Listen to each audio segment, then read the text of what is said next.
Point of view: you're a pharmacist, you have come here on a spousal or dependent visa, and you're not quite sure what to do with your pharmacy career / pharmacy degree, and you're not ready to do OSPAP yet. You have got no finances. I can understand it's probably cost a lot to get all of you here, or both of you here, and you're not quite sure what to do. This video is for you.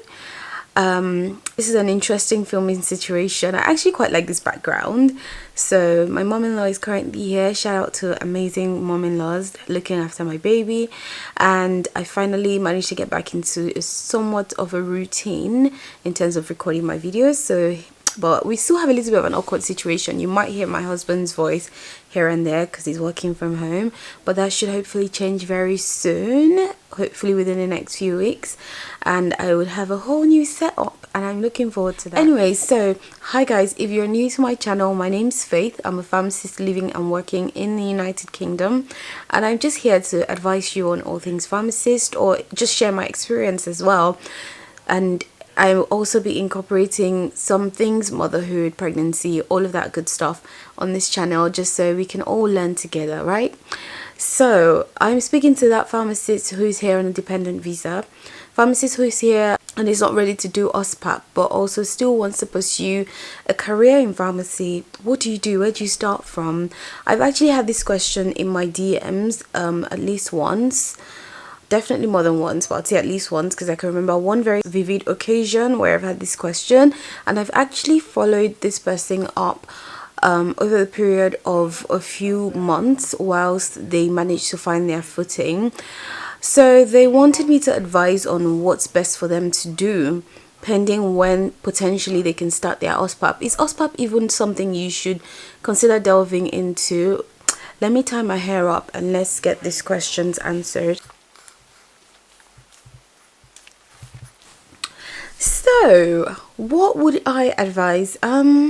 Let's chat, because I've got no notes. I'm just speaking from the top of my head, and I'm doing this kind of video just to ease me back into recording, because I haven't recorded in a few weeks. So what would I advise you? Say you were my sister, or you were my brother, or I know you, I really care about you, and I want you to do well in life. This is how I would advise you. So first things first, if you still want to remain in the pharmacy profession, you need to check yourself. You need to double check that you would still want to remain in the pharmacy profession, and this will reiterate the fact that you need to try and stay as relevant as possible, as with the profession as possible, because obviously if you've left your career from whatever country you'll be migrating from, you are now in the UK, and you won't have the opportunity to practice until you've done your OSPAP and done all the qualifications necessary. So you need to still stay relevant, and also you have a little bit of an advantageous standpoint, being that you've got time on your hands that you can use to actually gain practical experience. So what I would advise you first do, and that's once you've gotten to the point where you've decided that you actually still want to be a pharmacist, you would like to practice pharmacy in the near future in the United Kingdom. So the first thing I would recommend doing is look at local pharmacies in your area. So wherever you've come to reside, find out what pharmacies are around you, right? Spend a day, 2 days, 3 days, 4 days, walking around speaking to pharmacists or the managers or the pharmacist manager, whoever is in charge. Speak to them, let them know of your experience and everything, and just let them know that you were looking for work experience. And this is an old-fashioned way of seeking experience or seeking a job. You can go in with your CV as well. Just have your CV well written out. Go in there, speak to them, and you would hopefully be very lucky to have someone who would want to give you that experience, obviously in exchange for either free time or a little bit of money. That's one thing. The second thing you can do is look out for pharmacy advisor or healthcare advisor or pharmacy assistant jobs online and start to apply to them. So tailor your CV to those kind of jobs and start to apply to them, and hopefully you will get a job in a pharmacy, which is where you should hopefully be applying to. And then that way you would literally have your foot in the business of community pharmacy in the United Kingdom. And having your foot in the business of community pharmacy also means having your foot in the business of pharmacy, because the minute you get your license, which hopefully you would be working towards, the minute you get your license, you are in the pharmacy world already. All you need to do then is now figure out what sector of pharmacy you want to work into and work on transitioning into one of those sectors.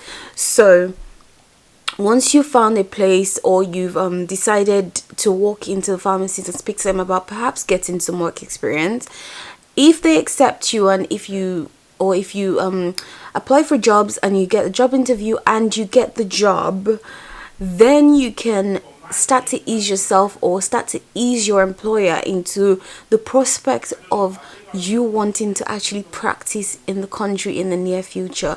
And if you have a good manager, a good pharmacist, or a good team, you will get that support that you need to ease yourself into pharmacy practice.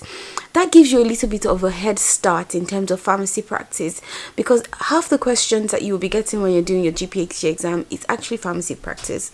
So this gives you a head start into pharmacy practice, into just the world of pharmacy at large. So this is what I would recommend you do.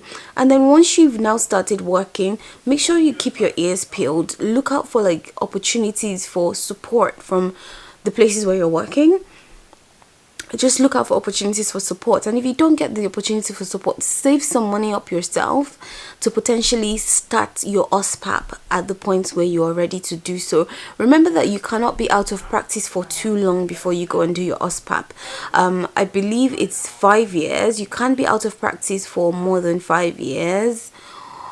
I'm gonna have to double check that, but yeah, you can't be out of practice for too long before you go and do your OSPAP. So understand that you have a time limit.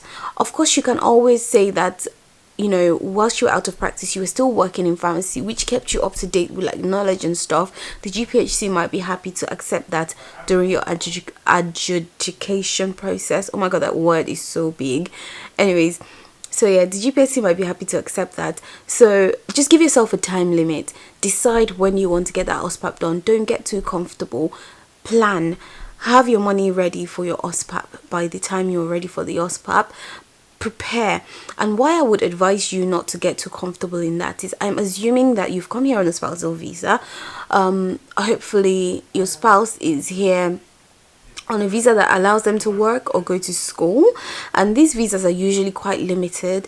And once you get your OSPAP sorted and your registration exam sorted, which is, I would say, 2 years, you're able to apply for jobs as a pharmacist, which you can then sponsor your spouse, or your spouse can then be a dependent on your own visa. So it's a case of just giving yourself a time frame and then rigorously searching for these jobs that would give you an insight into the world of pharmacy practice. Your advantage is that you have time to now actually gain practical experience, which will help you in the long run when it comes to getting your qualification as a pharmacist. And yeah, I think it's a really good place to start. If you need further advice on this, if you need further help on this, if you need one-on-one help, so I will be launching the opportunity to work with me one-on-one. If you are new to the UK, or if you're already in the UK and you're not quite sure what you want to do, but pharmacy is something that you're passionate about, I will be launching mentorship services one-on-one. I will also be helping with like CV, helping to like rewrite your CV or remodel your CV to make it appropriate for job hunt. I'll be helping with job interview preparations and everything of that sort that you might be needing if you want to transition into practicing pharmacy in the United Kingdom. So stay tuned for when I'll officially put that out. But in the meantime, if you want to know when it comes out, if you want to be one of the first people to know, because I definitely will be doing it for free for quite a good number of people, please send your email, or send an email indicating your interest to the email address that I would leave on the screen below, and I would get in touch with you as soon as I have things ready and the wheels turning. But I'm so happy that I'm finally back to recording videos. This is a very brief video, a very brief advice video to anyone who is on a spousal visa and thinks that they want to practice pharmacy but they're not quite sure where to start from. So let's talk about the lady that contacted me and that I was able to talk through things to do and everything.